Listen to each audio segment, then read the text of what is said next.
तो बता तेरा भगवान कहाँ है। प्रहलाद जी कहेंगे पिताजी आपका प्रश्न ही गलत है, ये पूछिए कि भगवान कहाँ नहीं है, वो तो सब जगह है। बोलिए राधे राधे। जो ऐसा कहा है, हिरण्यकश्यप तो क्रोधित हो गया और कहने लगा यदि सब जगह है तो क्या इस खंबे में भी तेरा भगवान है। प्रहलाद जी कहने लगे हाँ इस खंबे में मेरे भगवान है। तुरंत क्रोध में उठा, अपनी गदा लेके और जो प्रहार किया है खंबे पर, खंबा विलीन हो गया और नरसिंह बन के भगवान प्रकट हो गया। सत्यम दुरातुम निजगद्य भाषितम रूपेश अखिलेश चात्मना अगस्त्य प्रात अद्भुत स्तंभे समाया न मृग न मानुषम। ना ही मृग है न मानुष है। गड़ गड़गड़ानो खंभ फाटे चरचरानो निकसे बाहर को रूप अति भयानक है। प्रकट कलकलावे जीभ लपलवावे मानो चितवन सरोज अंग रूप ठानो है। नरसिंह बन के भगवान प्रकट हो गए और देख के घबरा गया, तेरा भगवान तो बड़ा खतरनाक है। लेकिन अगले पल सोचने लगा मुझे डरने की क्या जरूरत, मैंने तो ब्रह्मा जी से वरदान ले रखे हैं बहुत सारे। भगवान ने हिरण्यकश्यप के साथ आंख मिचोली का खेल खेला जैसे चूहा बिल्ली के साथ खेलती है। और जैसे ही संध्या का समय आया भगवान ने हिरण्यकश्यप को पकड़ा, देवी के ऊपर ले गए और देवी के बीच बैठ गए। हिरण्यकश्यप को जैसे ही मारने लगे तो हिरण्यकश्यप कह लगा मैं मरने वाला नहीं। क्यों? कह लगा मैंने वरदान लिया है मैं अंदर मरूं ना बाहर मरूं। भगवान कहने लगे देख ले ना ये अंदर है ना बाहर है, तो देवी है। तो क्या हुआ, मैंने एक और वरदान लिया है मैं अस्त्र से मरूं ना शस्त्र से मरूं। भगवान कहने लगे देख मेरे नाखूनों को, मेरे नख को, ना ये अस्त्र है ना शस्त्र है, मेरे नख है। मैंने एक और वरदान लिया है ना पशु से मरूं ना नर से मरूं। भगवान ने कहा मुझे देख ले, ना मैं नर हूं और ना मैं पशु हूं, मैं तो नरसिंह हूं। मेरा सर सिंह का है और शरीर नरसिंह का है। नरसिंह भगवान बन के प्रकट हो और ऐसे क्रोध में दहाड़ लगाने लगे। कहने लगा मैंने एक और वरदान लिया मैं 12 महीनों में से किसी से ना मरूं। भगवान कहने लगे तूने किससे वरदान मांगे? उस ब्रह्मा से, और उस ब्रह्मा को बनाने वाला भी मैं ही हूँ। तू 12 महीनों में ना मरने की बात करता है, चल मैं 13वां महीना लोन का तेरे लिए बना देता हूँ। और भगवान ने 13वां महीना लोन का बना दिया और अपने नाखून हिरण्यकश्यप के पेट में गाड़े और पेट फाड़ के विदीर्ण कर दिया। उसकी अंतड़ियां निकाली अपने गले में डालनी और दहाड़ने लगे।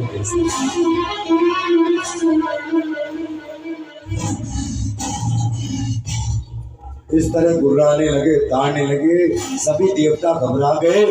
इनका क्रोध शांत नहीं हुआ तो तीनों लोक में हाहाकार मच जाएगा, सृष्टि का अंत हो जाएगा। इनका क्रोध कैसे शांत किया जाए? तभी सब देवताओं ने मीटिंग की इनको चुप कैसे कराया जाए। नारद जी कुछ बोलते इससे पहले इंद्र आगे आ गया और इंद्र कहने लगा ब्रह्मा जी एक आइडिया मेरे पास। ब्रह्मा बोले जल्दी बताओ क्या प्लान है। इंद्र कहने लगा पति कितने भी गुस्से में हो, यदि उसकी पत्नी ब्यूटी पार्लर जाके श्रृंगार करके मेकअप करके उसके सामने यदि आ जाए सज धज के, तो एक बार पति का गुस्सा शांत हो ही जाता है।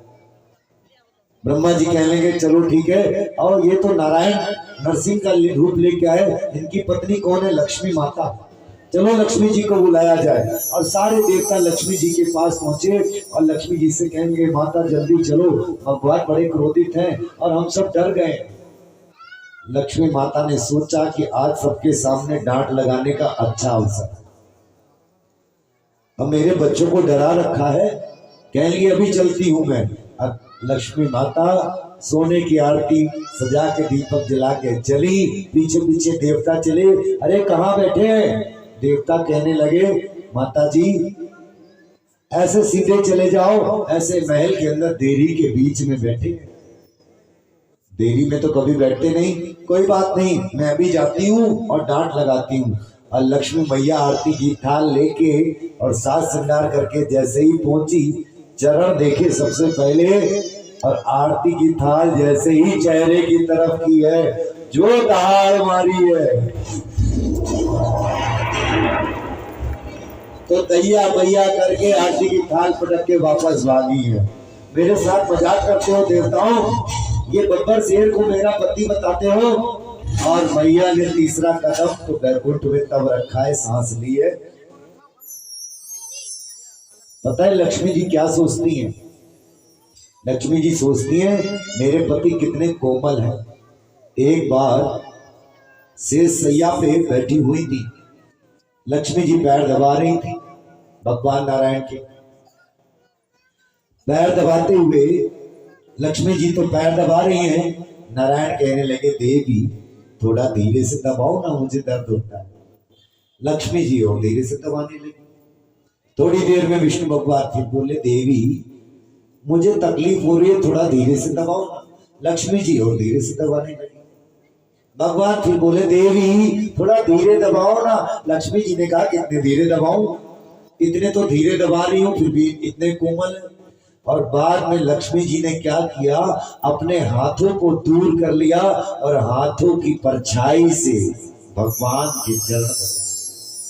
लक्ष्मी जी कहती है मेरे पति इतने कोमल और ये बब्बर शेर को तुम मेरा पति बता रहे हो। ब्रह्मा जी कहने लगे इंद्र ये पत्नी वाला आइडिया तो फेल हो गया तुम्हारा, अब क्या किया जाए।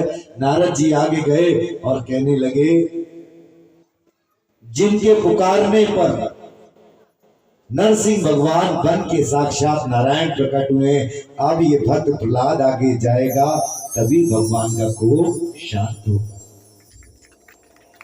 प्रहलाद जी को आगे किया, जैसे ही प्रहलाद जी को देखा नरसिंह भगवान का क्रोध शांत हो गया, गोद में बैठाया, सर पे हाथ फेरा, अपनी जीभ से चाटने लगे प्रहलाद जी को और कहने लगे प्रहलाद मुझे क्षमा करना, मुझे आने में देर हो गई, मेरा नाम लेने की वजह से तुझे बड़े कष्ट सहने।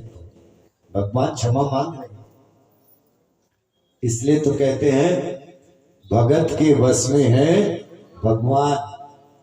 और कभी कभी भगवान को भक्तों से काम पड़े और जाना था गंगा पार, केवट की नाव चढ़े।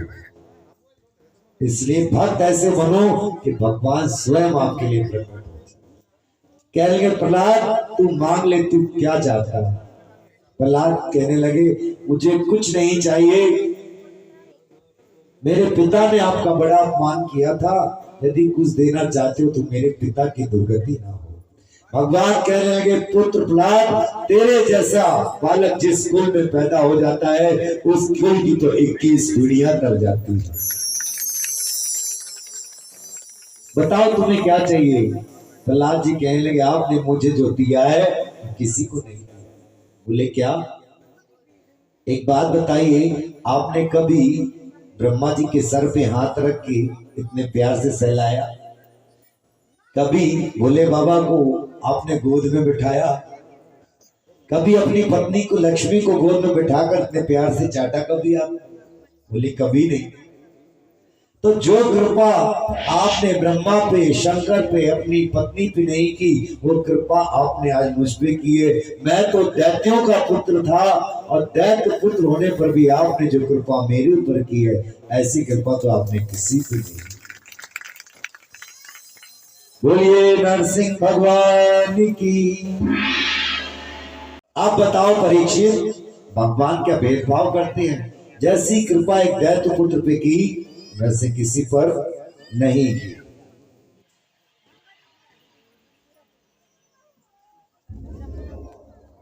बोलिए राधे राधे।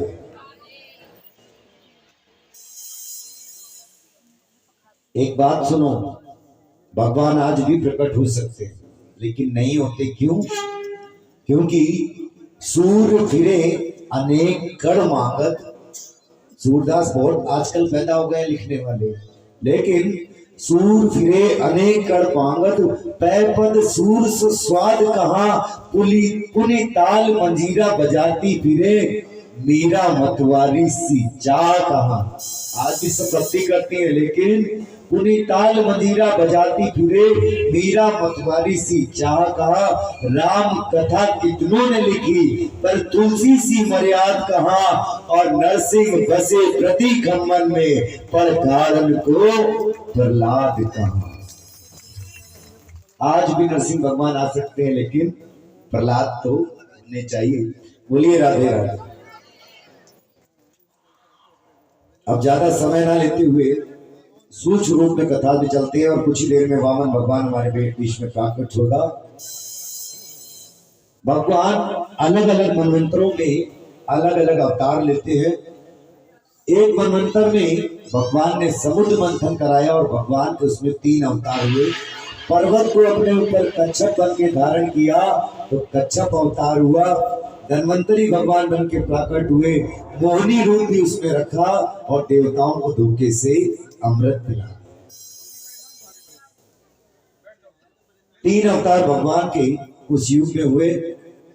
देवताओं ने अमृत पी लिया, देवता सारे मारे गए। देवताओं का राजा बलि, वो अपने गुरु के पास गया, शुक्राचार्य जी के पास। शुक्राचार्य जी ने अमृत संजीवनी विद्या से सभी दैत्यों को जीवित कर दिया। सब कहने लगे, गुरु जी इन देवताओं ने हमारे साथ धोखा किया है, अमृत पी लिया है, इनको हम छोड़ेंगे नहीं। शुक्राचार्य जी ने कहा, सबसे पहले ब्राह्मणों की सेवा करो, तुम्हें सब कुछ मिल जाएगा। दैत्यों ने ब्राह्मणों की सेवा की। ब्राह्मणों ने खुश होकर एक अमोघ रथ दिया बलि को, कि जाओ बलि, इस रथ में सवार होकर जो भी युद्ध करोगे कभी हारोगे नहीं। नतीजा ये मिला ब्राह्मणों के आशीर्वाद से, एक लोक क्या 3 लोक को जीतकर राजा बलि राजा बन गया। देवता मारे मारे फिरने लगे।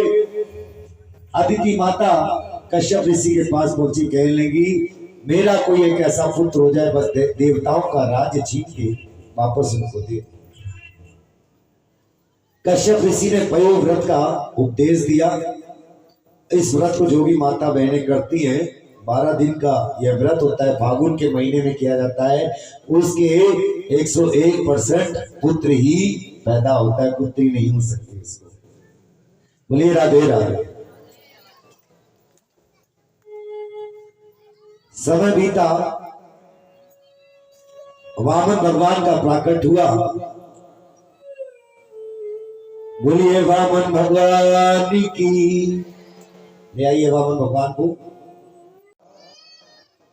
उनके गुरु ने कहा, ये छोटी मोटी दक्षिणा से हमें काम नहीं चलेगा। यदि तुम्हें प्रसन्न देखना चाहते हो तो राजा बलि के मंडप में जाओ और 3 लोक का राज लेके आओ। और भगवान विष्णु वामन के रूप में राजा बलि के मंडप में गए, और मंडप में जैसे ही देखा राजा बलि ने कि छोटा सा वामन कौन है, चरणों में गिर गया। हे ब्राह्मण देवता, आप कौन हो? आपको देखकर मुझे लगता है आपको कुछ दे दे। और वो तो विष्णु थे, वामन बन के चलने गए थे। वामन भगवान कहने लगे, राजा मैं जानता हूं तुम बड़े दानी हो, लेकिन मेरा भी एक संकल्प है, मैं दान लेता नहीं हूं। बलि कहने लगा, नहीं नहीं, दान तो आपको लेना पड़ेगा। हमारे यहाँ जो भी ब्राह्मण आता है बिना दान के जाता नहीं है। भगवान ने कहा, नहीं मानते तो एक काम करो, जल लेके आओ, संकल्प करो, और 3 पग भूमि मुझे दान में दो। बलि हंसने लगा, तुम्हारे छोटे छोटे तो पैर हैं, 3 पग में क्या होगा? वामन भगवान कहने लगे, इससे हमारा नियम भी नहीं टूटेगा और तुम्हारे मन को कष्ट भी नहीं होगा। संकल्प किया, और संकल्प करते वामन भगवान ने अपना विशाल आकार कर लिया। एक बार में उतर के 7 लोग,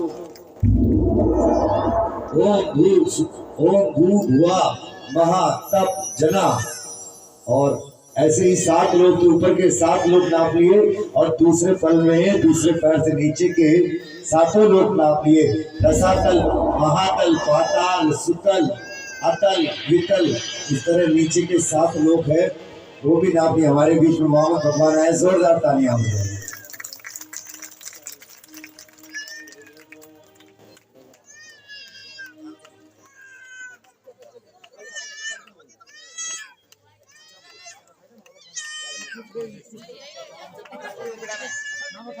हाँ, यहाँ पर कुर्सी पर बिठाइए सबसे पहले। वामन भगवान की।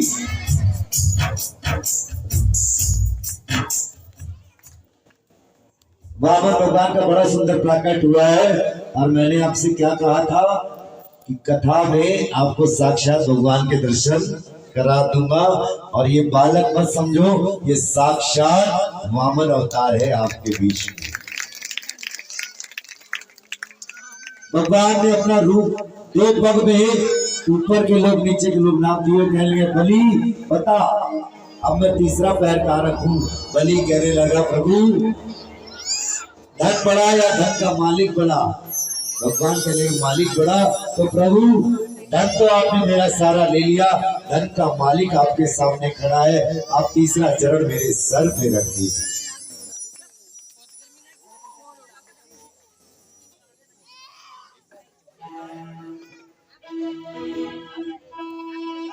बलि ने कहा धन का मालिक आपके सामने है और भगवान ने अपना चरण रख दिया और कहने लगे बलि मैं आया तो था तुम्हें छलने, लेकिन तुम्हारी बातों ने मुझे छल लिया, बता तुम्हें क्या चाहिए।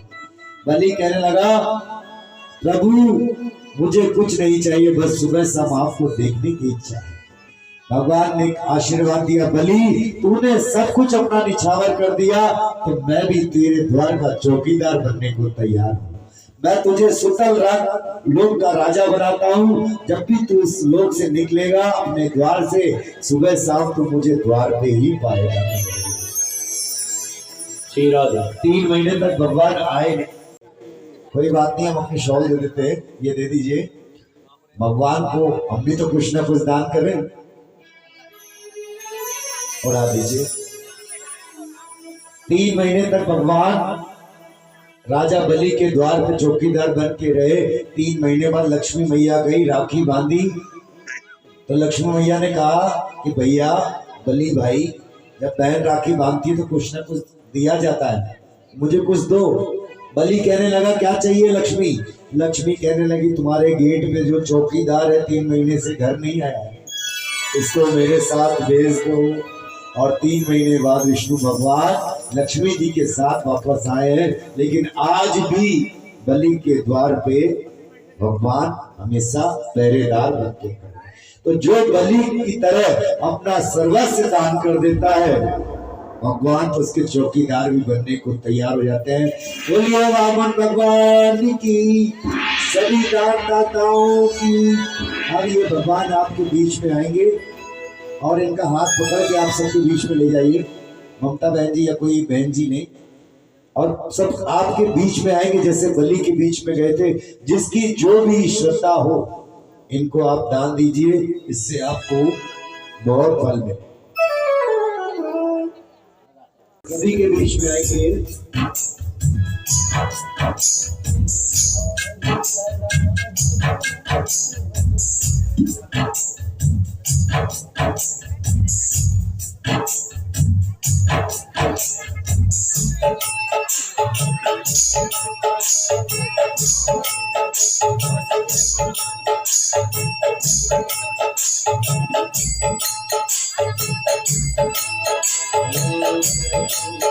तेरे द्वार खड़ा भगवान भगत कर दे रे गोदी, भगत कर दे रे गोदी।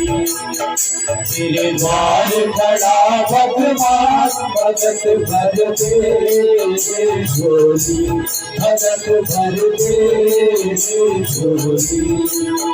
तेरा होगा बड़ा एहसान, तेरा होगा बड़ा एहसान भगत भर दे झोली भगत भर दे झोली तेरे द्वार भरा भगवान भगत भर दे झोली संतरा भाई डोल उठी है सारी धरती डोल उठी है सारी धरती डोल उठा डोला गगन है सारा डोल उठी है धरती सारी डोला गगन है सारा ओ डोल उठी है धरती सारी डोला गगन है सारा भीख मांगते आया तेरे घर जगन कपाल निहारा जगन कपाल निहारा डोल उठी है सारी धरती डोला गगन है सारा ओ डोल उठी है सारी धरती डोला गगन है सारा भीख मांगने आया तेरे दर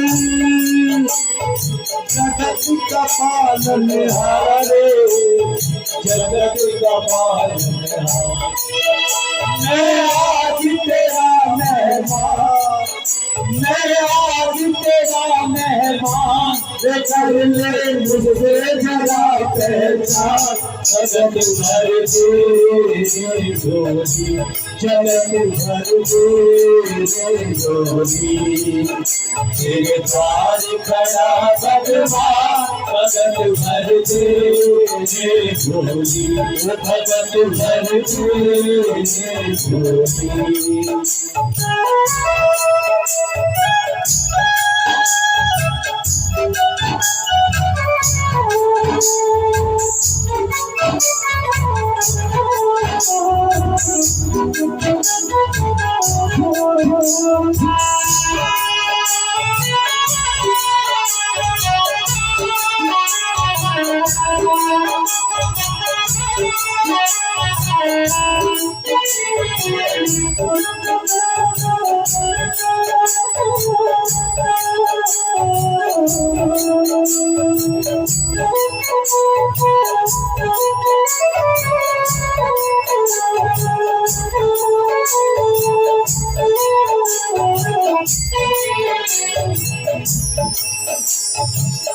आज लुटा दे सर्वस्व अपना मालिक कहना तेरा आज लुटा दे सर्वस्व अपना मालिक कहना तेरा आज लुटा दे सर्वस्व अपना मालिक कहना तेरा आज लुटा दे सर्वस्व अपना मालिक कहना तेरा मिट जाएगा पल में तेरा मिट जाएगा पल में तेरा जन्म जन्म का तेरा रे जन्म जन्म का तेरा जन्म जन्म का तू छोड़ सकल भगवान तू छोड़ सकल अभिमान तू छोड़ सकल भगवान छोड़ सकल अभिमान अमर कर तूने अपना दास जगत भर दे भगत भर दे झोली मेरे द्वार खड़ा भगवान भगत भर दे झोली भगत भर दे झोली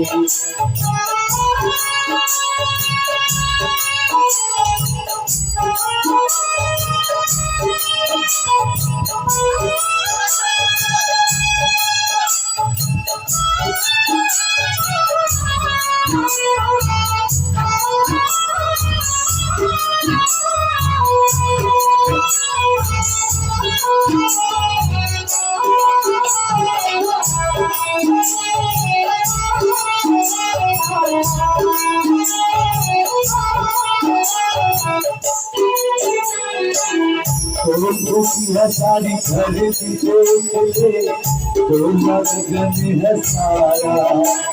ओ डोल उठी है सारी धरती देख ले, डोला गगन है सारा। डोल उठी है सारी धरती देख ले, डोला गगन है सारा। ओ डोल उठी है सारी धरती देख ले, डोला गगन है सारा। भीख मांगने आया तेरे दर, जगत का पालन हारा रे, जगत का पालनहार। मैं आज तेरा मेहमान, मैं आज तेरा मेहमान, कर ले मुझसे जरा पहचान। भगत भर दे झोली, ओ भगत भर दे झोली। तेरे द्वार बड़ा भगवान, भगत भर दे झोली, ओ भगत भर दे झोली। दान मत दे, ये वामन नहीं है, ये विष्णु है, तुझे छलने आया है। वामन भगवान बलि ने पता क्या कहा, अगर ये कोई ब्राह्मण है, वामन है, तो मुझसे क्या ले जाएगा, 3 पग भूमि। और यदि साक्षात विष्णु है तो जिसके दर पे सारी दुनिया मांगने जाती है, आज वो विष्णु मेरे दर पे मांगने आया। गुरुजी मैं तो दान जरूर दूंगा। संकल्प कराने लगे, ओम पवित्र पवित्रवा संस्थाम गुत्रोव्या। तो गुरुजी बीच में टोटी में जाके बैठ गए, संकल्प नहीं होने दिया। वामन भगवान ने अपनी कुसा से एक तीली निकाली और कमंडल के छेद में जैसे नली में डाली। गुरुजी की एक आंख गोविंदाय नमः। गुरुजी भागे, दान कोई दे रहा है कोई ले रहा, हमने अपनी आंख बीच में पुड़वा ली। इससे भी शिक्षा मिलती है, कोई दान दे या ना दे, लेकिन उसके बीच में मत बोलो कि बहन वो तो दे ही रही है, तुम क्यों दे रही हो। और भगवान कहते हैं कि सबको एक दृष्टि से ही देखना चाहिए। बोलो राधे राधे। इसलिए ऐसी गलती मत करो, ये बहुत बड़ी गलती आपने कर दी कि जिन्होंने 1 रुपए भी दान नहीं दिया। अरे आप 10 पैसा भी देते तो ना जाने आपको क्या मिलता। इसीलिए मैं कहता हूं ध्यान से कथा श्रवण करो। कोई बात नहीं, अब कुछ ही देर में हम राम जन्म और कृष्ण जन्म बनाएंगे। एक भगवान निकल गए तो कोई बात नहीं, 2 भगवान और आएंगे अभी हमारे बीच में, है ना। राम जी आएंगे और कृष्ण जी आएंगे। बोलिए राधे राधे। सुखदेव जी कहने लगे, राजा परीक्षित ये बताओ अब क्या सुनना चाहते हो।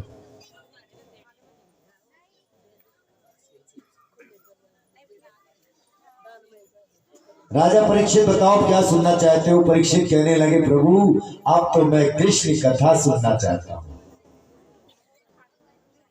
सुखदेव जी कहने लगे, राजन जब तक राम कथा की मर्यादा का चश्मा अपनी आंखों पे नहीं लगाओगे तब तक कृष्ण कथा समझ में आने वाली नहीं है। क्यों? जो बिना राम कथा को सुने हुए कृष्ण कथा सुनते हैं उनको लगता है कृष्ण तो छलिया है, कृष्ण तो चोर है, कृष्ण तो गोपियों के साथ रास रचाता है, कृष्ण तो 16,108 विवाह करता है। उन लोगों के लिए कृष्ण ऐसा ही रहता है। इसलिए सुखदेव जी कहते हैं, परीक्षित सबसे पहले मैं छोटे रूप में तुम्हें सूर्यवंश की कथा सुनाऊंगा, उसके बाद हम कृष्ण कथा सुनेंगे। क्योंकि राम कथा हरि अनंत, हरि कथा अनंता, चरितम रघुनाथस्य षट्कोटि प्रविस्तरम, एक ही कमक्षय पुंसाम महापातक नाशनम। भगवान की कथा तो अनंत है, जन्म जन्मांतरों तक कोई सुनाए तो अंत नहीं हो सकता। ना शक्यते विस्तर तो वक्तुम वर्ष सदैव। लेकिन फिर भी अपनी वाणी से मैं सूक्ष्म रूप में आप सबको सुनाता हूं। सबसे पहले सुखदेव जी ने सूर्यवंश का निरूपण किया और राम कथा जो ध्यान से सुनेगा उसके बाद मैं आपको बताऊंगा कि भगवान को जल्दी पाने का सरल से सरल उपाय। एक मनवंतर में जब सूर्यवंश आरंभ हुआ तो भगवान के नाभि कमल से ब्रह्मा के मारीची की कश्यप के विवस्वान और विवस्वान के पुत्र हुए श्राद्ध देव जो मनु कहलाए।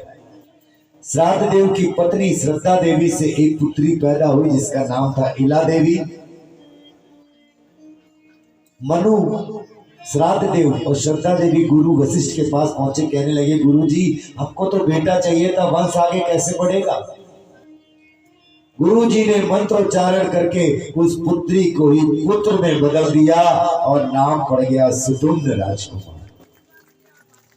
जो चमत्कार हम आज देख रहे हैं ना कि आजकल ये हो रहा है, लड़का लड़की में बदल जाता है, जो डॉक्टर आविष्कार कर लड़की को लड़का बना देते हैं, ऐसे चमत्कार पहले कई हजारों वर्ष पहले हो चुके। हम पहले ये सब कहते थे तो लोग जब तक साइंस नहीं थी मानते नहीं थे कि ये सब गप बातें हैं। ऐसा भी कहीं होता है, पुत्र को पुत्री को पुत्र बना दिया, लेकिन अब जब साइंटिस्टों ने करके दिखाया तब समझ में आता है कि ये सब बहुत पहले हो चुका है। ये जो टीवी आप देखते हो ना, टीवी का आविष्कार अब हुआ है। पता है टीवी कब बन गई थी? बताओ। जब महाभारत हुआ तो धृतराष्ट्र जी अंधे थे, कहने लगे कि मैं टीवी देखना चाहता हूं, युद्ध देखना चाहता हूं। तो ये टीवी आज का आविष्कार मत मानो। जब महाभारत की धृतराष्ट्र अंधे थे, कौरवों के पिता, उनकी इच्छा हुई कि मुझे युद्ध देखना है, तो संजय के सामने एक टीवी लगा दिया गया। संजय युद्ध को देखते जा रहे थे और लाइव टेलीकास्ट वहां चलता था। सारा वृत्तांत धृतराष्ट्र को दिखाई देता। और बता दूं आपको, जो हवाई जहाज आपने अब दिखाया, कल मैंने कर्दम ऋषि की कथा सुनाई थी, कामक विमान, पुष्पक विमान, जब रामचंद्र जी आए थे सीता, पुष्पक विमान, ये सब विमान पहले ही बन चुके। और सबसे बड़ी बात, जो आप मोबाइल देखते हो, ये मोबाइल भी पहले बन चुके थे। कैसे?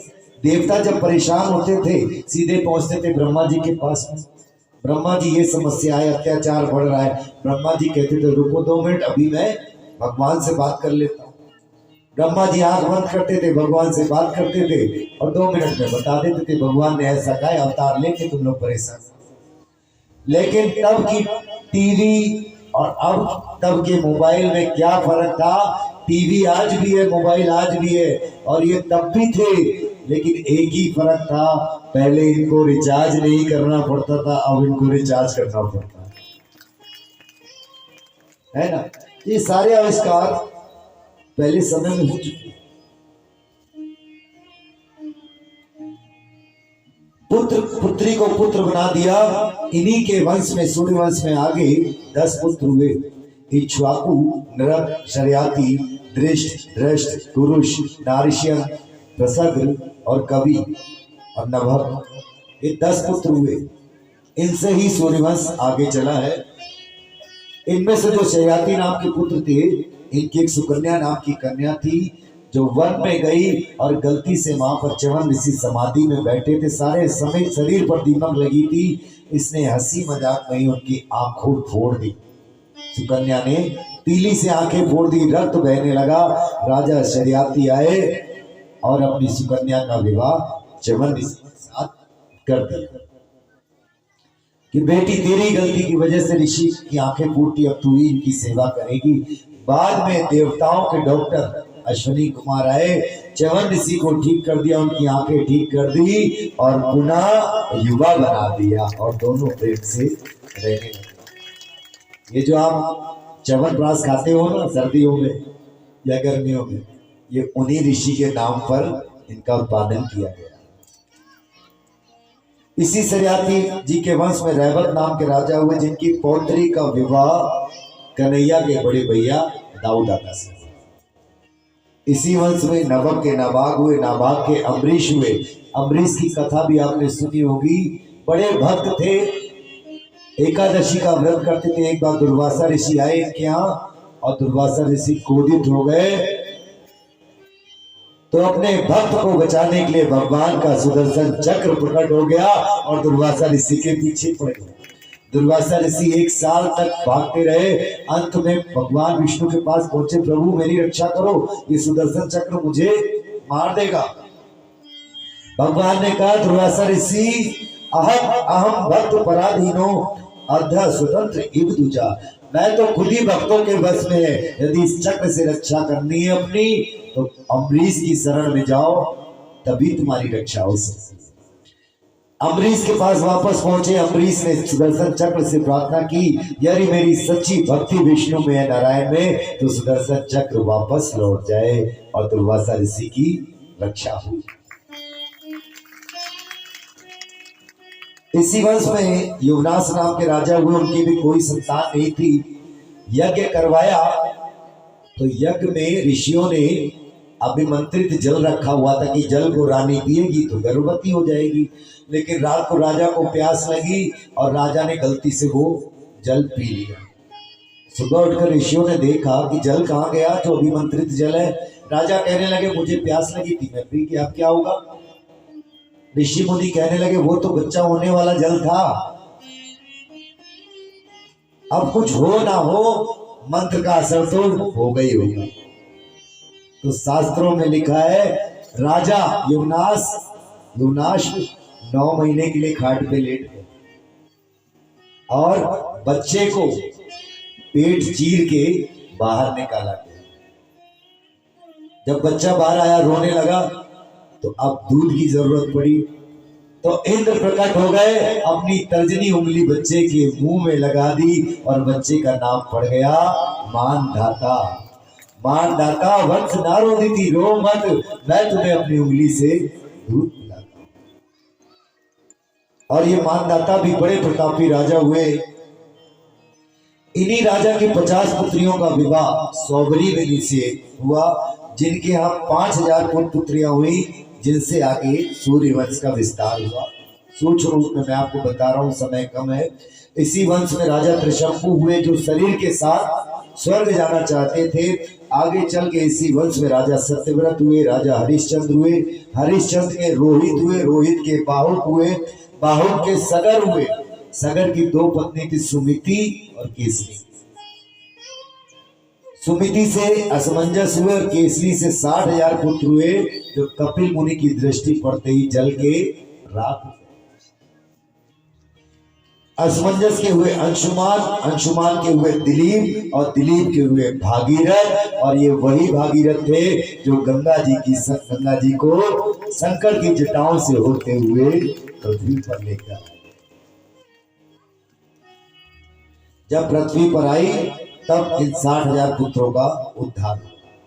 इसी वंश में राजा ऋतुपर्ण हुए, इनके सौदास हुए, सौदास के अस्मक हुए, अस्मक के नारी कवच हुए, नारी कवच के खटवा हुए, खटवा के दीर्घ बाहु हुए, दीर्घ बाहु के रघु हुए, रघु के हुए अज और अज के हुए महाराज दशरथ, जिनके यहाँ भगवान श्री रामचंद्र का प्राकट्य हुआ। इस तरह सूक्ष्म रूप में मैंने आपको सूर्यवंश सुनाया, क्योंकि मुझे पता है 5 बजे के बाद कोई रुकेगा नहीं, आप है ना। और जन्म उत्सव भी हमें बहुत अच्छा मनाना है। आइए अब यहां से सूक्ष्म रूप में राम कथा श्रवण कीजिए, और इसके बाद बताऊंगा जो मैंने आपसे कहा है। और इसके बाद कृष्ण जन्मोत्सव 4:30 बजे से आरंभ करेंगे और कम से कम आधा 1 घंटे आज कृष्ण जन्मोत्सव मनाएंगे। 4:30 बजे तक मैं ये प्रसंग खत्म करके कृष्ण जन्मोत्सव का प्रसंग आरंभ करें। रामायण आप सबने सुनी है, देखी है, टीवी में आती थी और सभी जानते हैं लगभग रामायण के बारे में, इसलिए सूक्ष्म रूप में रामायण सुनिए। दशरथ जी के घर में कोई संतान नहीं थी, 3 रानियां थी उनकी, कौशल्या, कैकेयी और सुमित्रा। गुरु वशिष्ठ के पास जाके कहने लगे, गुरु जी क्या हमारे वंश में कोई नहीं होगा? गुरु जी ने कहा, पुत्र कामेष्टि यज्ञ करो राजन, तुम्हारे घर एक भगवान नहीं 4 भगवान प्रकट हो जाएंगे पुत्र रूप में। पुत्र कामेष्टि यज्ञ कराया गया। भगवान ने यज्ञ भगवान ने, जो यज्ञ भगवान प्रकट हुए हाथ में खीर का चरु लेके प्रकट हुए, दशरथ से कहा कि अपनी रानियों को ये खीर खिला दो। तीनों रानियां खड़ी हो गई। दशरथ जी ने तीनों रानियों को एक एक पात्र में खीर डाल के दे दी, कौशल्या को, कैकेयी को और सुमित्रा को। लेकिन जैसे ही तीनों रानियां उस खीर का भोग लगाने वाली थी, सुमित्रा के हाथ में जो खीर थी उसे एक चील लेके उड़ गई। दोनों रानी कहने लगी, कैकेयी और कौशल्या चिंता मत करो, अभी हमने अपना भोग नहीं लिया है। दोनों रानियों ने एक एक भाग निकाल के दे दिया, तो सुमित्रा के कितने भाग हो गए? 2। इसलिए राम जी कौशल्या के एक पुत्र हुआ, कैकेयी के एक पुत्र हुए, लेकिन सुमित्रा के 2 पुत्र हो गए। और जो चील ले गई थी, खीर ले गई थी उस पात्र को, वो अंजनी माता बैठी हुई थी, वो तपस्या कर रही थी। पर्वत के ऊपर से चील गुजरी और वो खीर का पात्र अंजनी माता की गोद में आ गया। अंजनी माता ने हथेली से जैसे ही गाया तो हमारे वीर बजरंगी का प्राकट हो गया। अंजनी के लाल वीर बजरंगी का। और ये भी रामचंद्र जी के भाई लगते हैं, भाई हैं, क्योंकि उसी खीर से कवि प्राकट। समय बीता, सारी रानियां गर्भवती हो गई। अब तो अयोध्या में इंतजार होने लगा कि अब कब भगवान का प्राकट होगा, कब कौशल्या के कुछ होगा, कब कैकेयी के कुछ होगा। समय बीता। 9वीं तिथि मधुमास पुनीता, और समय के साथ ही नगर के द्वार पर भीड़ लग गई। कौशल्या अंदर बैठी है, राजा दशरथ बाहर टहल रहे हैं और प्रतीक्षा कर रहे हैं कब हमारे घर पुत्र होगा। सारे नगरवासी प्रतीक्षा कर रहे हैं और भगवान का प्राकट महल के भीतर हो गया। बोले राजा रामचंद्र भगवान की। भगवान तो 7 फुट के धनुष बाण लेके चक्र चतुर्भुज रूप में कौशल्या जी क्या प्रकट हो गया। कौशल्या जी कहने लगी, आप कौन? बोले, हम आपके पुत्र हैं। पूर्व जन्म में आपने कहा था, चाहूं तुम्हें समान सुत। तो मैंने सोचा अपने जैसा सुत कहां से लाऊं, मैं खुद ही आपका पुत्र बन के आ गया। चलो मैया, द्वार खोलो और अयोध्या वासियों को मेरे दर्शन कराओ। कौशल्या कहने लगी, ये बताओ, ये 7 फुट का बालक किसी के यहाँ होता है क्या? सब लोग मुझे क्या कहेंगे? तो मैया क्या करूं? कौशल्या कहने लगी, एक काम करो, पहले ये जो तुम्हारे 4 हाथ है ना, इसको 2 हाथ को तुम अदृश्य करो। ठीक है मैया, अब दिखाओ। अभी नहीं, 7 फुट के हो, पहले छोटे से बालक बन जाओ। भगवान छोटे से बालक बन गए। मैया अब तो ले चलो। अरे ये बताओ, ये वस्त्र पहन के कोई पैदा होता है क्या बालक? पहले नंगे हो जाओ। भगवान ने कहा, हम छोटे तो बन गए, नंगे होने में क्या है? भगवान निर्वस्त्र हो गए। लेकिन मैया आप तो दिखाओ, अयोध्यावासी प्रतीक्षा कर रहे हैं। नहीं, जब बालक होता है तो रोता है, पहले रो के दिखाओ। और रामचंद्र जी तेज तेज रोने लगे। बोलिए राजा रामचंद्र भगवान की जय। इसके साथ ही भरत जी का, शत्रुघ्न जी का और लक्ष्मण जी का भी प्राकट हो गया। आइए अब सब मिलके एक साथ प्राकट उत्सव मनाते हैं।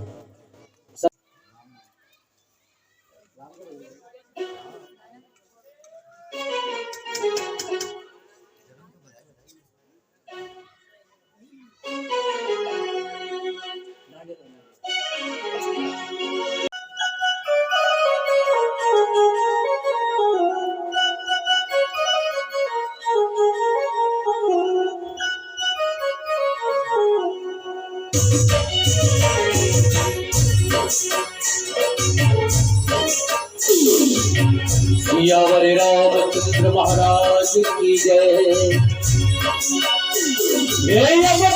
नंद भयो जय हो राजा राम की। अब तुम्हें नंद भयो जय हो राजा राम की। अब तुम्हें नंद भयो जय हो राजा राम की। जय हो राजा राम की, जय हो राजा राम राम की, जय हो राजा राम की, जय हो राजा राम की। अवध में आनंद भयो, जय हो राजा राम की। अवध में आनंद भयो, जय हो राजा राम की।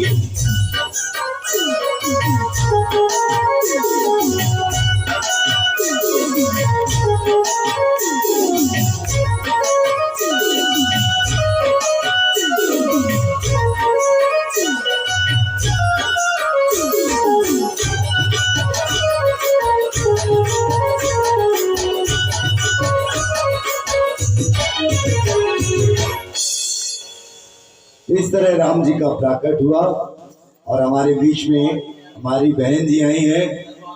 शिवराज पाठ से जोरदार तालियां बजाइए। और बहन जी एक बार आ जाइए आप ऊपर। आप इतनी दूर से आते तो हमारा भी कुछ फर्ज बनता है। कान्हा जी ने कहा पीली ड्रेस पहनी है तो हम आपके लिए पीली पगड़ी भेज देते हैं। इस सम्मान के लिए अपनी बहन जी का और हमारी सारी माताओं बहनों का मैं बहुत बहुत हार्दिक धन्यवाद करता हूँ। व्यास गति से बहुत बहुत आभार। आप सभी के घर में धन्य धान सुख संपत्ति सब कुछ आवे।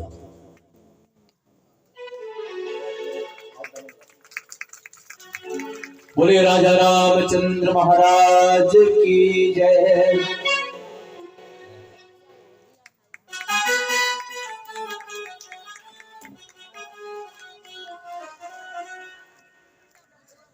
ठीक है, पूरा पीला पीला कर दिया।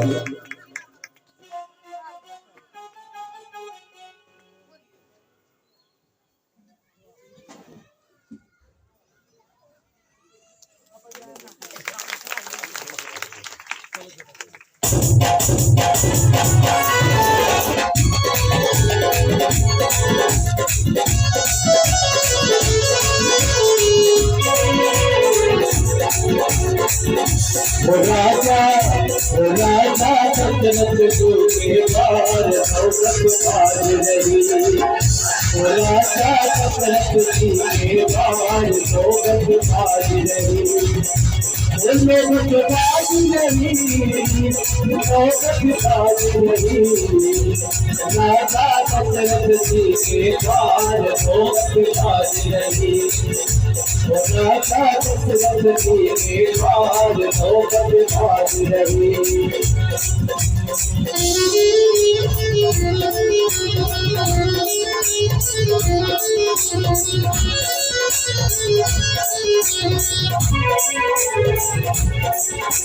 समाचार सुन सुन सखी आई, समाचार सुन सुन सखी आई। समाचार सुन सुन सखी आई, समाचार सुन सुन सखी आई। समाचार सुन सुन सखी आई, समाचार सुन सुन सखी आई। अब किसे करो शिकार नौबत भाग रही। ओ राजा दशरथ जी के बार नौबत भाग रही।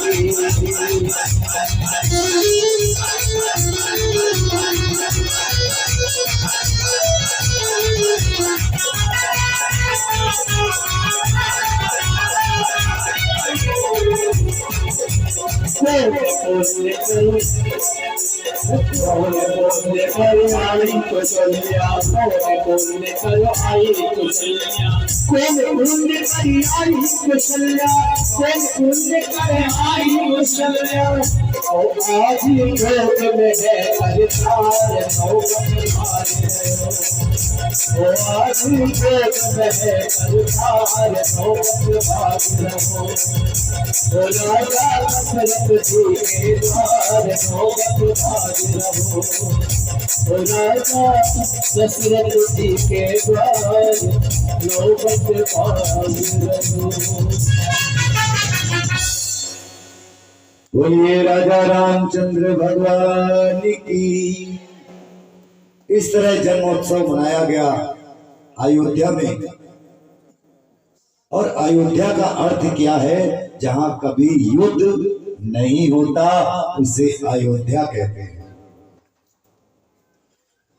और दशरथ का अर्थ क्या है? दसों दिशाओं में जिसका रथ चलता है उसे दशरथ कहते हैं। बच्चे धीरे धीरे बड़े होने लगे, राम लक्ष्मण भरत शत्रुघ्न। और जब युवा हुए थोड़े से, विश्वामित्र जी लेने के लिए आ गए कि इनको हम ले जाना चाहते हैं राम लक्ष्मण को, क्योंकि कई राक्षस हमारा यज्ञ पूरा नहीं होने देना चाहते।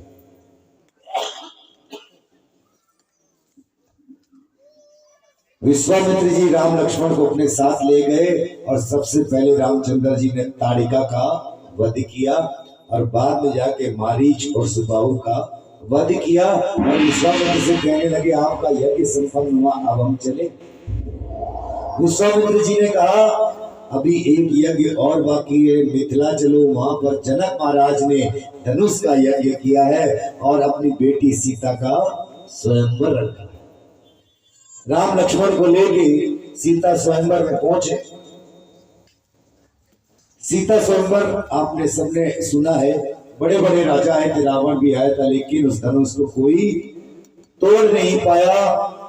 गुरु जी की आज्ञा पाकर राम जी उठे और कहते हैं जितनी देर में पलक झपकती है श्री रामचंद्र जी ने धनुष को तोड़ दिया।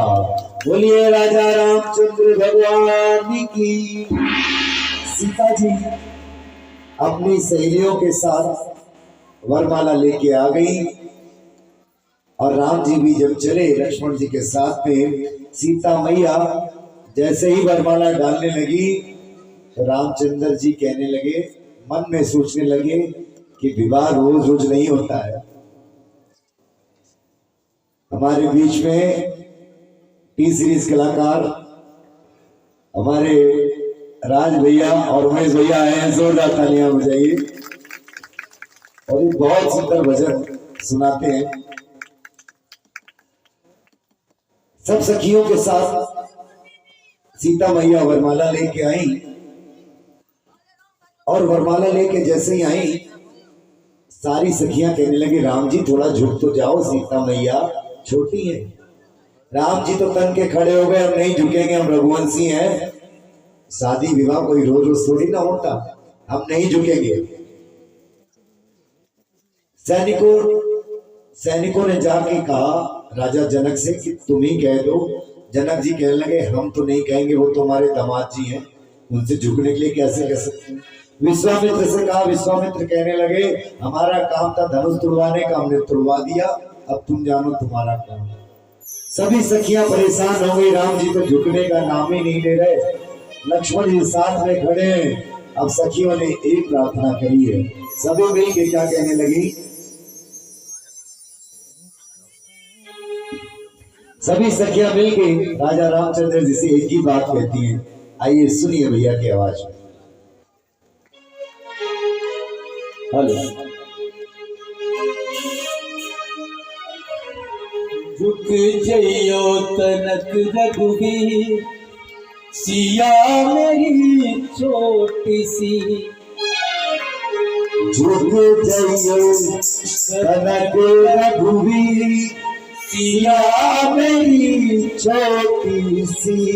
सिया मेरी छोटी, सिया मेरी छोटी।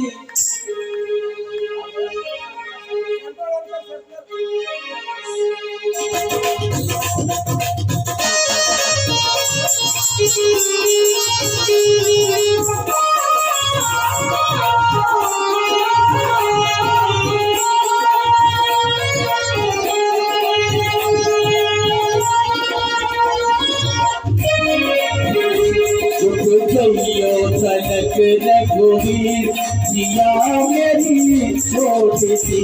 झुक जइयो तनक रघुवीर, सिया मेरी छोटी सी।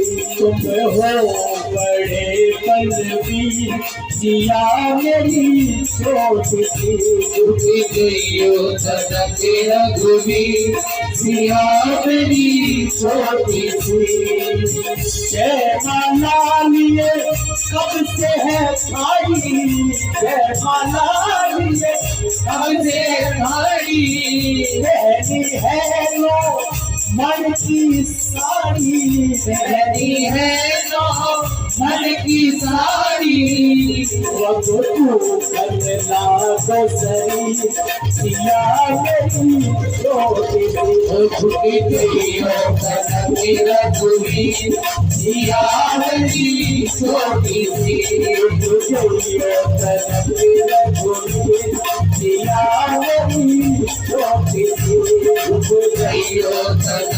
रघुवीर सही मेरी छोटी सी ये बात है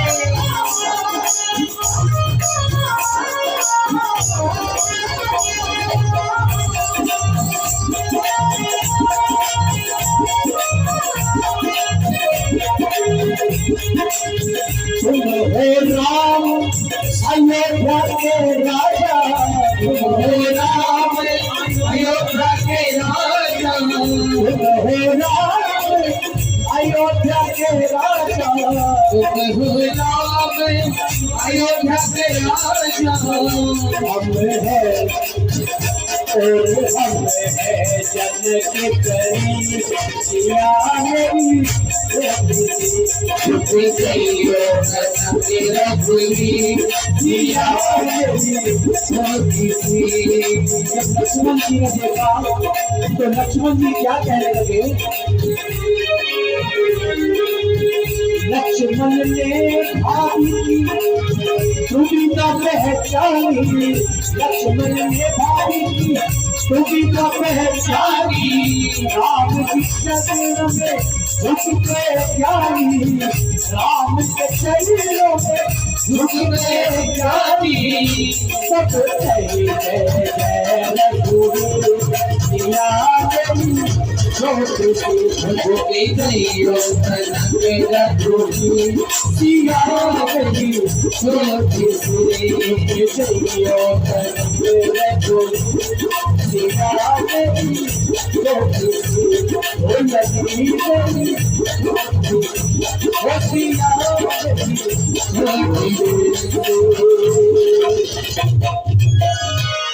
मेरी सभी प्रार्थना करने लगी कि झुक जाइयो तनक रघुवीर सिया मेरी छोटी सी जयमाला लिए कब से है ठाड़ी पहनी है नौरंगिया साड़ी याको दुल्हन लागा शरीर सिया मेरी छोटी सी। तब भी रामचंद्र जी नहीं झुके तो सखियों ने लक्ष्मण जी की तरफ देखा कि लक्ष्मण जी आप हमारा काम करा दोगे तो हम आपका काम करा देंगे, आपका विवाह भी हम इनकी बहन से करा देंगे। लक्ष्मण जी ने जो अपने विवाह की बात सुनी कुछ नहीं सोचा और सीधे रामचंद्र जी की जाके चरणों में दंडवत लेट गए। जैसे ही दंडवत देखा भाई को, राम जी तो जयमाला सब भूल गए और राम जी को जैसे ही लक्ष्मण जी को उठाने के लिए झुके, सीता मैया ने जयमाला डाल दी। बोलिए राजा रामचंद्र भगवान की। इसके बाद सुंदर सा विवाह हुआ, अयोध्या आए। आप सभी ने राम कथा सुन रखी है। कैकेयी ने 2 वर मांगे, भरत का राज्याभिषेक और श्री राम भगवान को 14 वर्ष का वनवास। वन में गए, रावण मृग बन के आया, सीता मैया का हरण कर लिया। बाद में सुग्रीव जी से भेंट हुई, अंगद जी से भेंट हुई, हनुमान जी से भेंट हुई और जामवंत जी को सेनापति बना के लंका समुद्र के ऊपर सेतु का निर्माण किया और लंका के राजा रावण का वध किया और पुष्पक विमान में होके भगवान सीता जी को अयोध्या वापस ले आए। एक धोबी के कहने से भगवान ने सीता मैया का त्याग कर दिया था, एक धोबी के कहने से, क्योंकि धोबी की पत्नी कहीं चली गई थी तो धोबी अपनी पत्नी से झगड़ रहा था कि मैं राम नहीं हूं जो इतने दिनों तक पत्नी दूसरे के राज में कैद थी, उन्होंने फिर भी अपना लिया। राम जी ने सीता मैया का त्याग कर दिया। वाल्मीकि जी के आश्रम में जाके सीता मैया रहने लगी। वहीं पर उनके 2 पुत्र हुए, लव और कुश। अंत में 13,000 वर्षों तक शासन करने के बाद श्री रामचंद्र भगवान समस्त अयोध्या वासियों के साथ में अपने साकेत लोक को चले गए। बोलिए राजा रामचंद्र भगवान की।